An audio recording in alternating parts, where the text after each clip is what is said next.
Salut à tous, ravi de vous retrouver sur ma chaîne EKS Création, la chaîne où je vous parle de mon métier de photographe de mode et éditorial, et le tout avec des prises de vue en Fujifilm. Et c'est de Fujifilm dont il va être question, ou plus précisément d'un objectif compatible avec la gamme série X, c'est le Viltrox AF 56 mm f1.2 Pro. Les noms sont de plus en plus longs. C'est un objectif dont je voulais vous parler depuis longtemps, mais je n'avais pas encore eu l'occasion de faire une vidéo test dessus.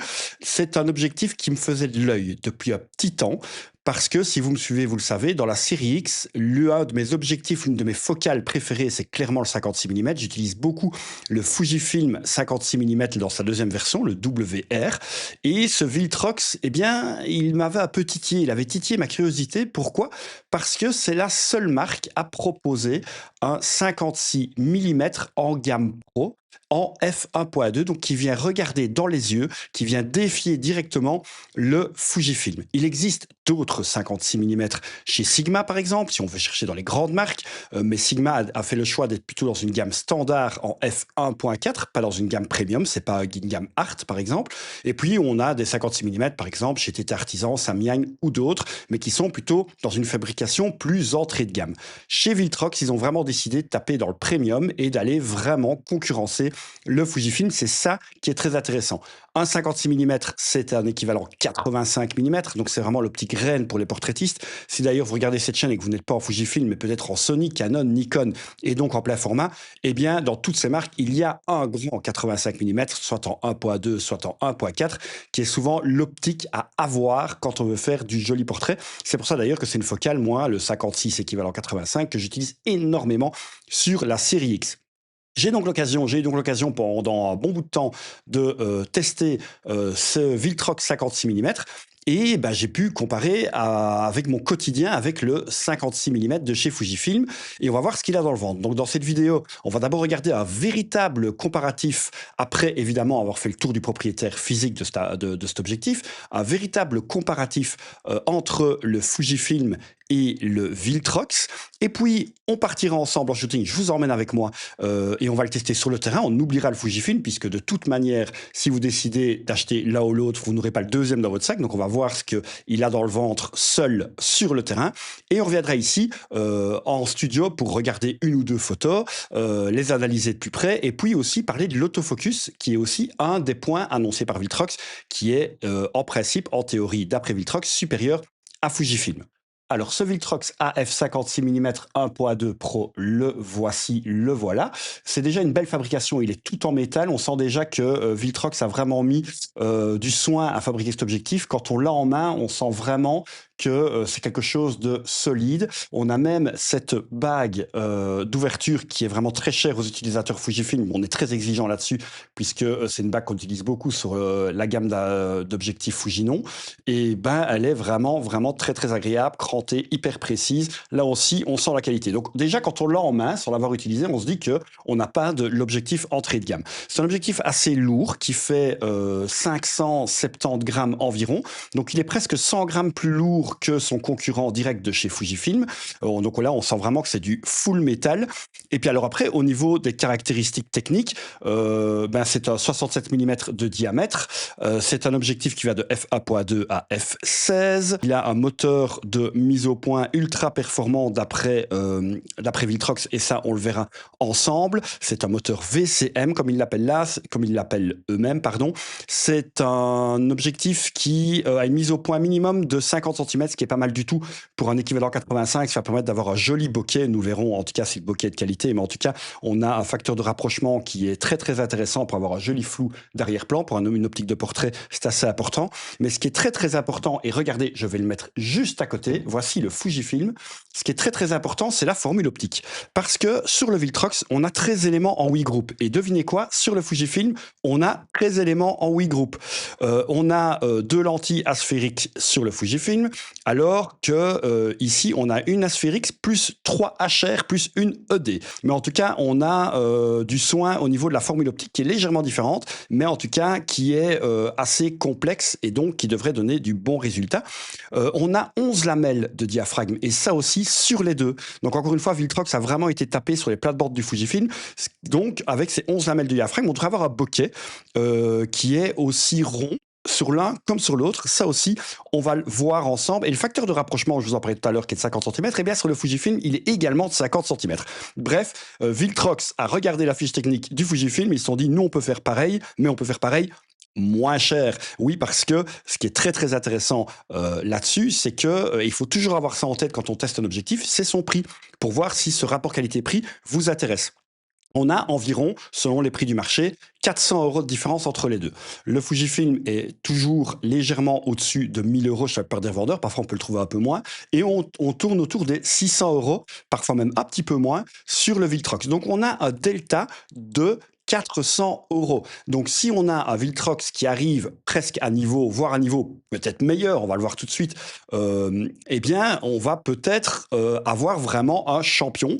Et quoi qu'il en soit, alors, dans notre test, il faut toujours bien se rappeler ce delta de 400 €, puisque, évidemment, vu qu'il y a cette différence de prix, on a toujours un facteur d'indulgence un peu plus élevé pour un objectif qui est un peu moins cher. Maintenant, il y a la gamme Pro, il y a ce nom professionnel qui est marqué dessus. Donc, l'indulgence, elle va quand même s'arrêter à un certain moment et on va quand même essayer d'être un minimum exigeant avec cet objectif pour voir s'il pourrait complètement remplacer le Fujifilm. Ça pourrait être une alternative. Si ça pourrait être un 56 mm vraiment de professionnel que vous utilisez tous les jours, ou plutôt une optique pour une focale que vous n'utilisez pas toujours, mais avoir une bonne optique dans le sac.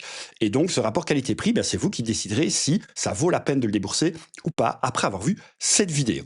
Avant d'aller plus loin et de regarder le comparatif des photos entre les deux objectifs, pensez à vous abonner à la chaîne, à activer la petite cloche, à mettre d'ores et déjà un pouce bleu sur la vidéo. Ça aide au référencement. Merci beaucoup. Si vous voulez voir d'ailleurs ce que je fais en tant que photographe professionnel de mode et éditorial, c'est sur mon compte Instagram que ça se passe. N'hésitez pas d'ailleurs aussi à aller me suivre. Je mets mon feed, soit là, mon feed Instagram, et vous avez le lien juste ici en bas de la vidéo. Et sachez également qu'en plus de cette chaîne, j'ai une deuxième chaîne avec mon compère Monsieur Sanders, le Bistrot de la photo, qui est une chaîne pleine de bienveillance où on parle de tous les sujets photographiques, argentiques et numériques, au-delà de Fujifilm, au-delà de la mode et au-delà éditorial. Donc, on ouvre les frontières par rapport à cette chaîne sur le Bistrot de la photo. C'est deux chaînes bien complémentaires, donc n'hésitez pas aussi à aller vous abonner sur la chaîne du Bistrot de la photo et sur le compte Instagram. Tous les liens sont ici en bas de la vidéo. On va donc regarder des photos assez techniques, simplement pour regarder la qualité optique du Viltrox par rapport au Fujifilm. C'est évidemment des fichiers RAW sans aucune correction optique, sinon on triche un peu. D'ailleurs, quelque chose qu'il faut bien garder à l'esprit quand vous achetez, quelle que soit la marque, une optique tiers par rapport à celle de votre constructeur de votre boîtier, vous partez avec un petit désavantage sur vos JPEG. C'est pour ça ici qu'on va regarder des RAW. En effet, les sorties de boîtier, si vous ne passez pas par un logiciel de développement par exemple, eh bien, votre marque intègre dans son firmware, ici Fujifilm, les corrections optiques des objectifs Fujifilm. Si vous avez Canon, c'est pareil. Si vous avez Sony, c'est la même chose. Quand on prend une optique tiers, ces corrections optiques ne sont pas intégrées dans le firmware du boîtier. Ce qui fait qu'en sortant un JPEG, vous allez avoir des petits défauts optiques sur une optique tiers que vous n'aurez pas, ou beaucoup moins, avec une optique de la marque. Ça, c'est toujours à savoir et c'est commun pratiquement à toutes les marques. Ici, donc, on va regarder des RAW. À partir du moment où vous passez par un logiciel de développement et que vous chargez les profils de correction de vos optiques, eh bien, cette différence ou ce petit désavantage s'annule évidemment. Nous voici donc dans le comparatif des photos. Évidemment, cette circonstance, j'ai pris une photo d'une jolie pellicule Fujifilm avec des lumières arrière pour qu'on puisse voir le bokeh. On va analyser le piqué, etc. à différentes ouvertures. Ici, on démarre donc à gauche. Ce sera à chaque fois la photo prise par le Fujifilm f1.2 WR et à droite par le Viltrox AF 1.2 Pro, puisque c'est son nom.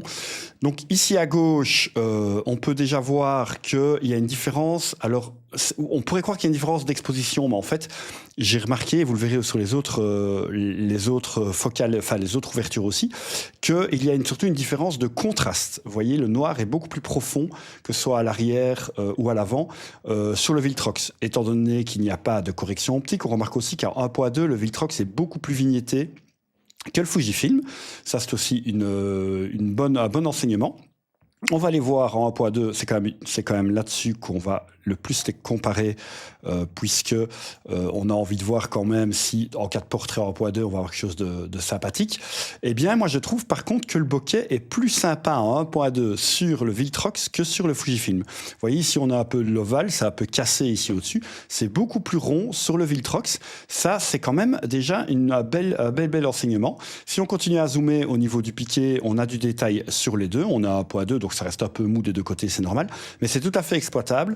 On a un verre qui est un petit peu plus profond sur le Viltrox, mais le piqué est pratiquement équivalent. Au niveau de la séparation des plans, on voit que le flou d'arrière-plan démarre un peu plus tôt sur le Fujifilm que sur le Viltrox, donc on a quelque chose de peut-être d'un peu plus progressif sur le Fujifilm, d'un peu plus doux. C'était peut-être un petit peu plus agressif sur le Viltrox, en tout cas en 1.2. Chose aussi, on va regarder un peu le flair et l'aberration chromatique. On a de l'aberration chromatique en 1.2 sur les deux, mais un petit peu plus important. Vous voyez le liseré vert qui est ici, mais vraiment, on chipote, moi je trouve. Mais si on doit vraiment regarder dans le détail, c'est peut-être un petit peu plus important sur le Viltrox, mais pas grand-chose. Au niveau du flair, il est très bien maîtrisé sur les deux. Donc c'était déjà très bon sur le Fujifilm, ça je le savais. Et la bonne surprise, c'est que ça l'est aussi très très bien maîtrisé sur le Viltrox. On passe maintenant en 1.4, et en 1.4, on voit déjà que eh bien, le vignettage a bien disparu sur le Viltrox et ça devient vraiment comparable au Fujifilm. On a toujours cette différence de noir qui est un peu plus profond sur le Viltrox, qui donne un peu plus de contraste. Ça, c'est pratiquement constant à chaque fois. Le piqué est tout aussi excellent sur les deux. Vous voyez, un noir toujours un peu plus profond, un vert un peu plus dense sur le Viltrox.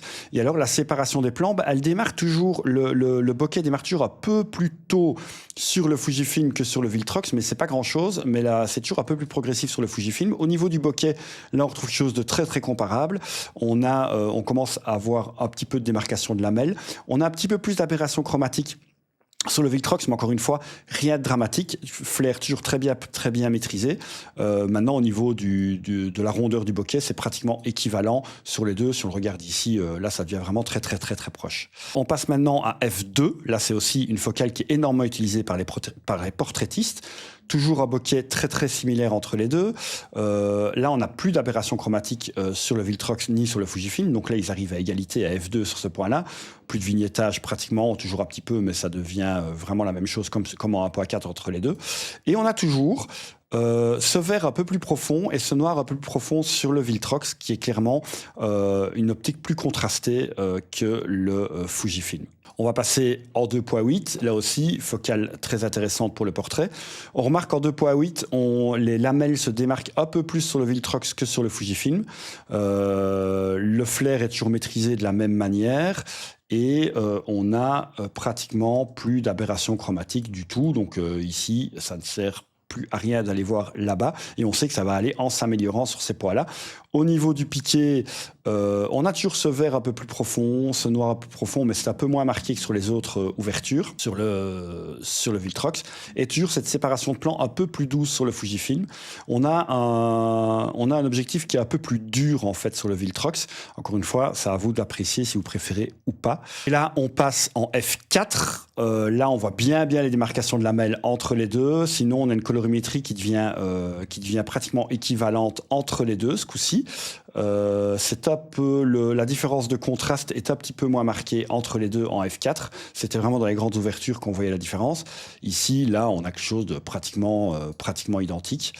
On passe très vite, mais évidemment, ce sont des focales qui sont moins intéressantes pour les portraitistes, mais on va passer très vite en 5.6. Et là, on peut constater qu'on a quelque chose de très similaire également. Et toujours la même chose là-bas. Là, on est en f8. Bon, là, on oublie le bokeh. On a un peu de flair, mais c'est marrant parce qu'on a un peu de flair sur les deux de la même manière. Et je dirais même que, regardez ici, on en a un peu plus sur le Fujifilm. Donc en f8, j'ai l'impression que le Viltrox s'en sort un peu mieux sur ce point-là.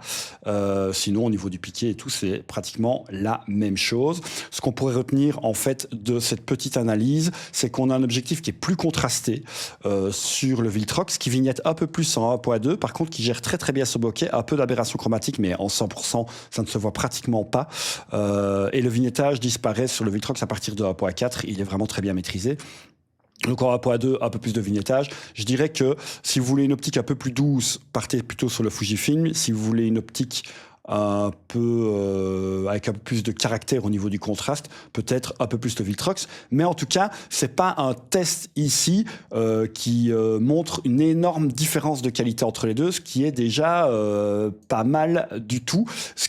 Petit avantage au Fujifilm, aussi pour conclure là-dessus, c'est la séparation des plans dans les grandes ouvertures. Si on repart par exemple ici sur le 1.2, c'est la séparation des plans qui est un peu plus douce, qui s'apparente plus à une séparation de plans de plein format. On est plus sur une séparation de plans très APS-C sur le Viltrox, ça c'est vrai. Voilà, mais n'oublions pas, toujours 400 € de différence entre les deux pour ces petites différences. Ok, après avoir vu ces photos, on va partir tous ensemble en shooting et puis on revient en studio après pour analyser tout ça. Allez, c'est parti! Et nous voilà donc ici dans le plateau des Hautes-Fagnes en Belgique, zone protégée. On va faire de belles photos avec ce Viltrox 56 mm. On va le tester donc en grandeur nature avec juste ici Romane, ouais, qui va servir de modèle. On a même Olive, regardez, qui sera peut-être sur certaines photos, comme elle est chou. Oui, et donc voilà, on va tester ce bel objet, voir ce qu'il a dans le ventre en conditions réelles de shooting. Je vous emmène avec moi, vous allez voir évidemment le résultat au fur et à mesure du shooting. Je ferme un peu les yeux parce qu'il y a beaucoup de soleil. Et puis on se retrouve après, évidemment, dans le studio pour analyser 2-3 photos qu'on aura prises ici.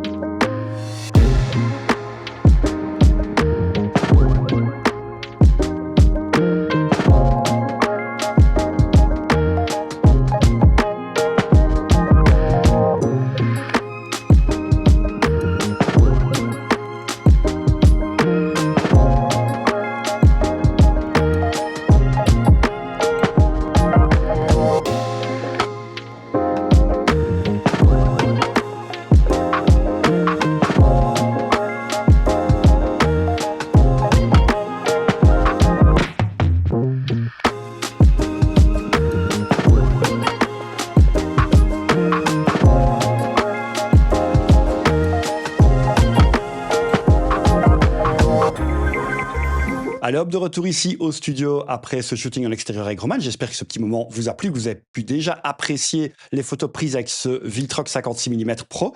Maintenant, on va regarder une ou deux photos beaucoup plus en détail et on va analyser tout ça ensemble. On parlera aussi juste après, donc restez bien là, de ce fameux autofocus que Viltrox vante tant, puisqu'on sait que ce n'est pas du tout un point fort des moteurs de mise au point, les moteurs de mise au point sur les objectifs Fujifilm. C'est pas là-dessus qui sont les meilleurs et surtout sur le 56. Ça avait d'ailleurs pas mal déçu nombre d'entre vous à la sortie du 56 deuxième génération où ils n'avaient pas mis le meilleur moteur de mise au point de leur gamme dessus. Donc on va voir si Viltrox justement compense ce petit défaut du Fujifilm avec leur moteur de mise au point haut de gamme, et ça on le regardera aussi ensemble. C'est toujours intéressant ici, je vous ai mis là-bas, comme ça vous avez les références et à quelle ouverture j'ai pris les photos.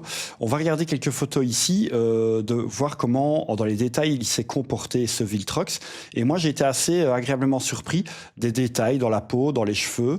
On a quelque chose quand même qui est relativement bien maîtrisé, même si voilà ici en pleine lumière, regardez, on a quand même quelque chose de hyper, regardez dans les cheveux, d'hyper détaillé. Là je suis en 2.5, donc quand même dans une grande ouverture. Là-bas encore une fois, plein soleil, on a encore une fois, regardez l'iris, quelque chose de très détaillé. Donc là-dessus c'est plutôt un bon point. Si je dois comparer avec la sensation que j'ai quand j'utilise mon Fujifilm, c'est que c'est encore une fois un peu plus doux sur le Fujifilm, un peu plus magazine. Ici, c'est plus contrasté, c'est un petit peu plus dur. Là aussi, c'est à voir quel type de photo vous préférez. Il n'y a pas un avantage ou un inconvénient, mais c'est bon à savoir. Je vais ici en montrer une en 1.2, tiens. Donc là, évidemment, c'est un peu moins piqué, c'est tout à fait normal en 1.2. Ce que j'ai remarqué quand même, c'est le flou d'arrière-plan du Viltrox est un petit peu plus, parfois un peu plus brouillon que sur le Fujifilm en 1.2. On a, c'est un peu paradoxal à dire, mais on a un flou d'arrière-plan un peu plus détaillé, même s'il est flou sur le Fujifilm. Sur le Viltrox, parfois, on a un peu l'impression de bouillie, mais c'est vraiment juste en 1.2. Et encore une fois, personne ne regarde une photo comme ça, on la regarde plutôt comme ça. Mais regardez celle-ci qui est mieux exposée.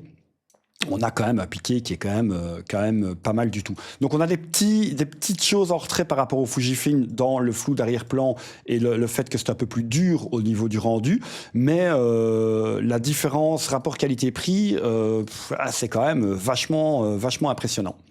Je vous ai dit qu'on parlerait de l'autofocus. L'autofocus, ici, je l'ai testé surtout en vidéo. Et on voit directement sur ces différentes petites séquences qu'il y a une grosse différence avec le Fujifilm. Je vous invite d'ailleurs à aller voir ma vidéo sur le Fujifilm. Eh bien, c'est qu'il n'y a pas cet effet de pompage. Chez Fujifilm, il y a souvent ce problème d'autofocus. On a un petit avant-arrière parce qu'il a du mal à faire le point, surtout dans les grandes ouvertures. On n'a pas du tout ça avec le Viltrox. Donc, clairement, l'objectif est plus smooth, plus précis. Et surtout, il ne rate pratiquement jamais sa cible. Alors, effectivement, moi, je suis un photographe de portrait éditorial. Je ne fais pas des Formule 1. De toute manière, c'est pas le genre d'optique qu'on va utiliser pour faire du sport. Mais en tout cas, l'autofocus Viltrox est clairement supérieur à celui de Fujifilm dans ce cas-là. Et alors aussi, très très gros avantage, c'est pour ça que je l'ai fait en vidéo, c'est que ce rendu optique un peu plus contrasté, comme on l'a vu tout à l'heure, de chez Viltrox, je pense que ça pourra plaire aux vidéastes. C'est vraiment quelque chose de très agréable en vidéo. Ça peut déplaire à certains photographes qui préféreront le côté un peu plus magazine, papier plus doux, plus smooth du Fujifilm pour certains, bon, c'est évidemment une question de goût, mais par contre en vidéo, ce côté un peu plus contrasté, un peu plus péchu, eh bien je pense que là c'est un avantage pour le Viltrox. Alors, ce Viltrox est-il vraiment le must-have à avoir dans votre sac quand vous faites du portrait? Déjà, la réponse, c'est vous qui l'avez selon votre utilisation. Moi, je ne peux vous donner que des pistes. Ce Viltrox, il a un excellent rapport qualité-prix.